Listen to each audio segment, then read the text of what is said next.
iedereen stiet daar. Zeeland stiet daar, Vlaanderen stiet daar, alle vakantielanden wij watersportboeven kennen die staan daar.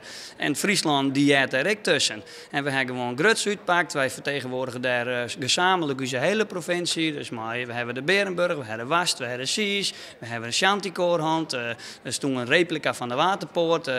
Ja, het is in woorden net omschreeuwen hoe ongelooflijke goede Friesland sfeer wij daar deel zetten. En de Duitsers die het dat absoluut ik zou ervaren. Want als de reacties is van dat ze zat dicht bij Friesland zijn, de meesten in de grensstreek. En dat ze zeggen van nou, dat wij als watersporter daar nooit geweest binnen. Dan krijg je gewoon concrete boekingen op de stand. En dat weet ik dus van vrienden hier. Die meesten die komen hier die denken nou dat we dat net eerder ontdekt hebben. Dus het is gewoon een succesverhaal. Heel simpel.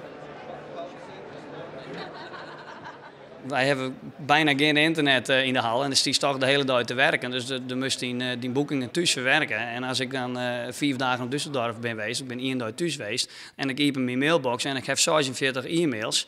Ja, of 46 aanvragen, zeg maar, die grotendeels teweeg komen uit mijn stand op Düsseldorf, dan die hier ik net hand, ik er net weer. Dus ja, in die zin is het wel een meetbaar succes. Hallo, Heinz komt erbij. Heinz komt erbij.